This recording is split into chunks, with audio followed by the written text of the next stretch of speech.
हरि से आपके अंदर सामर्थ्य ना हो उन्हें प्रेम करने की, तो सगे संबंधी बनाकर प्रेम करें। देखिए कभी कभी क्या होता है, हम भगवत भक्ति करते निकट पहुंच जाते, लेकिन एक समय ऐसा आता है कि फिर हमारी धीरे धीरे भक्ति हटती जाती है। तो फिर कलयुग में बड़े बड़े सुंदर सुंदर भक्त हुए जिन्होंने भगवान के साथ संबंध रखकर भगवान को प्राप्त किया, जैसे बाई मीराबाई जिन्होंने प्रियतम का संबंध रखा। श्री तुकाराम जी महाराज महाराष्ट्र के बहुत बड़े दिव्य संत हुए जिन्होंने भगवान के साथ मित्र का संबंध रखा। अब आपके ऊपर है कि आपको जिस संबंध का भाव लगे, बेटे का संबंध तो ठाकुर से, श्री राम जी को बेटा बना लीजिए, कन्हैया जी को बेटा बना लीजिए। बेटी का है तो श्री राधा रानी को बेटी बना लीजिए। प्रियतम का हो, सखा का हो, भाई का हो, जो भी संबंध आपको, एक प्रभु ही ऐसे हैं जिनको आप हजार संबंध में देख सकते हैं।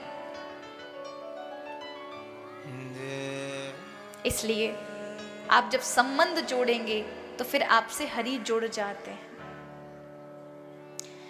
अगर आपने जब तक संबंध नहीं बनाया प्रभु के साथ, तो याद रखिएगा फिर सबके लिए भगवान समान हैं, सबके कर्मों का लेखा जोखा देने के लिए, परिणाम देने के लिए तैयार हैं। लेकिन जब आप संबंध बना लेते हैं तो आपके दुख उनके दुख हो जाते हैं, आपके कष्ट उनके कष्ट हो जाते हैं। फिर क्यों भक्तों के लिए भगवान कभी माली बनकर आ रहे हैं, कभी कुछ बनकर आ रहे हैं, कभी बेटा बनकर आ रहे हैं। और इसी कलयुग के अंदर परमात्मा ने 1414 में एक बहुत बड़े भक्त हुए गुजरात के नरसिंह जी, उनके बेटे बन करके उनके घर उनकी बेटी का भात भरा। इसी 1400 के लगभग ही तमिलनाडु जैसे क्षेत्र के अंदर एक राजा कुलशेखर के यहाँ भगवान 1 महीने तक निवास करते रहे, सखा बन करके। तो बहुत सारे सतयुग त्रेता द्वापर के भक्तों को पीछे छोड़कर कलयुग के भक्तों ने आगे भगवान को और नजदीक किया है संबंध से। इसलिए आप भगवान से जितना अच्छा संबंध जोड़ेंगे आप उतने बहुत नजदीक चले जाएंगे और ज्यादा अत्यधिक प्रेम के काबिल बन जाएंगे। ऐसे समझें, गांव में तो हमारे संबंध होते हैं, और उदाहरण में अगर समझाऊं तो प्रतिदिन अखबारों में खबर आती है, या टीवी पर आप रात दिन देखते हैं, ये मर गया, ये मर गया, ये मर गया। आती है कि नहीं आती?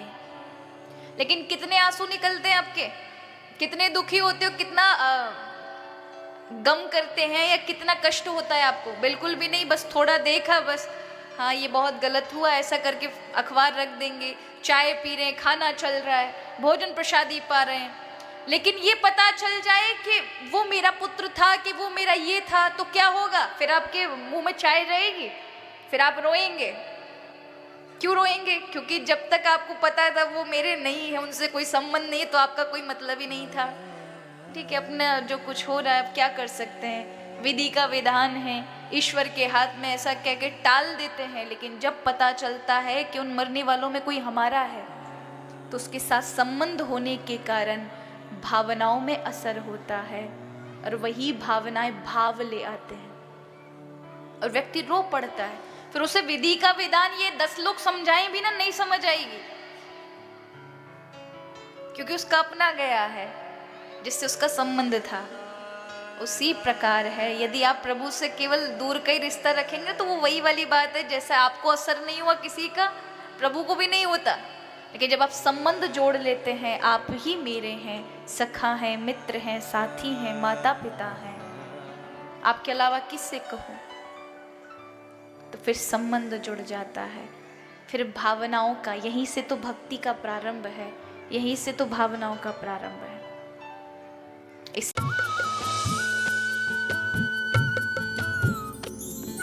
सर्वधर्म संगम, धर्म के सच्चे प्रहरी।